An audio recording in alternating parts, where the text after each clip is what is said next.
Illo Talk Day 204. Illo Talk 204. Inktober Day 4.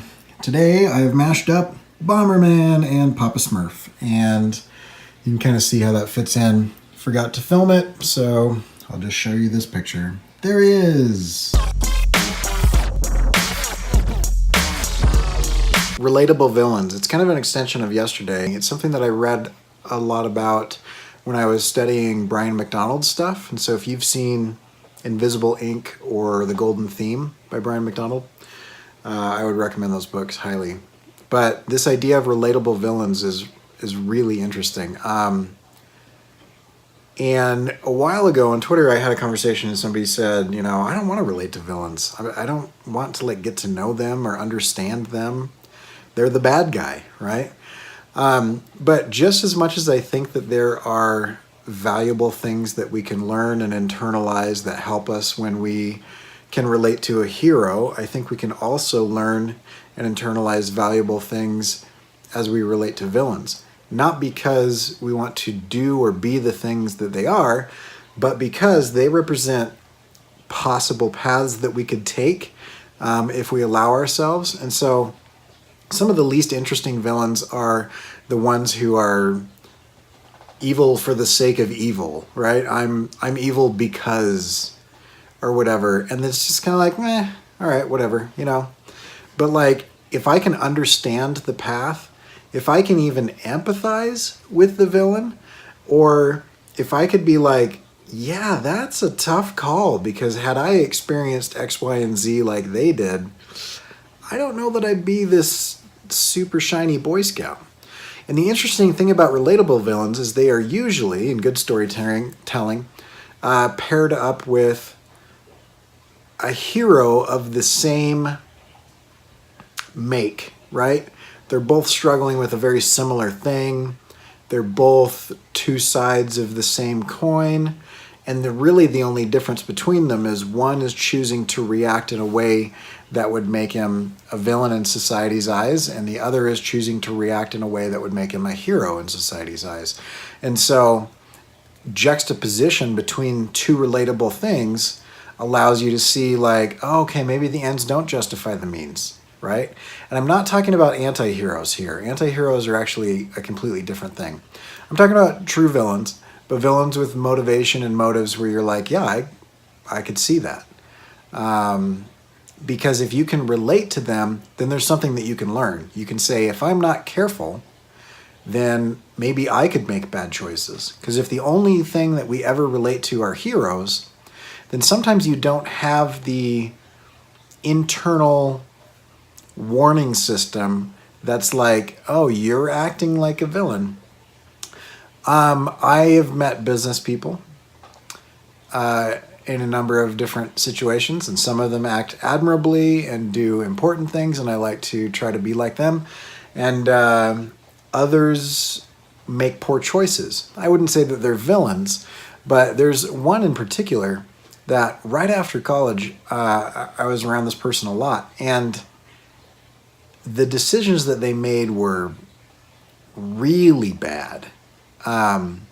Not from an evil standpoint, but from a business standpoint. They're just bad business practices. And being a judgy 20-something, like most judgy 20-somethings, I was like, oh, blah, blah, blah. I'd say all these things negative about this person and everything. I actually got super frustrated in that situation. And I wrote a series of rules of business. These are my rules of business. And it was like this kind of exercise that I was doing to stay sane in that situation. There was 50 or 60 of them. Some of them were kind of redundant. I think if I were to sit down, I could probably get a good 30 or 40 out of it. Then I remember starting my own business a few years later. And I remember getting into a situation where my instinct and my inclination and my desire were to act like this person. And I thought, oh my gosh, I don't want to be like that person. And so they served as a warning.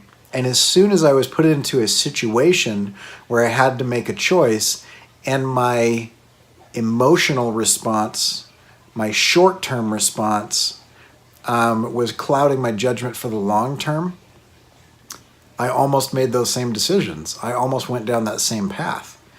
And because I had an example, be it bad, I was able to say, that's something that I don't want to do. So I think relatable villains are just as interesting as and important as relatable heroes. And maybe, I don't know. I don't know if I'm going to keep talking about this, but if I do, I'll probably talk about like anti-heroes and, moral ambiguity and some of that stuff. But anyway, so that's what I've got. I'm curious again. I didn't relate any fictional characters, but are there any villains that you've related to? Any villains that you've related to that maybe serve as a warning because you could see yourself going down that path if you decided to cross a line, or if you decided that you weren't going to do that? For example,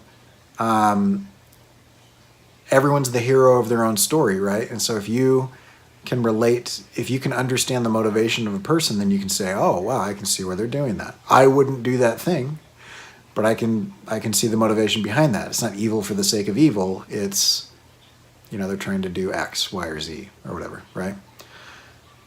Yep. So that's my question. Any villains that you've related to? I don't know that I can... Deadpool was originally a villain. I don't think I related to him because he was a villain or because of his motivations. I just thought he was really funny. I'm trying to think. I don't know. I can't think of any particular villains offhand. I'm sure there's some in entertainment and fiction and whatnot, but interesting stuff to think about. A lot of people don't like to think about relating to a villain because we want to think of ourselves as good. I don't know how apocryphal this story is, but somebody told me one time that, and I looked it up and people are quoting it online, so take it for what it is. Somebody asked Mother Teresa when she decided to serve children in need, and she said, I decided to do this the day that I discovered the Hitler within me. Which is kind of an interesting thing because Mother Teresa is so self-sacrificing and everything, but she recognized that she has the potential to do evil, and the day that she recognized that, she chose good. This is why I think Hellboy is such a fascinating character design. He literally embodies, by looking at him, the internal struggle that he has. He's a demon, he's got big giant horns, but he would rather be a man and be normal, so he cuts his horns off, he wears clothing, and that type of thing. And it's kind of interesting that he was set on a course of evil. That was the point, that he, that's why he exists, and yet he chose otherwise. And that in his character design, he sees that, in the mirror every day, he sees what he could become if he let himself cross a line or let himself go or choose the wrong instead of the right type of thing. Interesting stuff. So, yeah. Anyway, so there's Papa Smurf and Bomberman. That's day 4. And I will catch you guys tomorrow. You can check out my stuff at corykerr.com. You can follow along with my big giant new nonsense mashup poster on Instagram and Twitter and YouTube.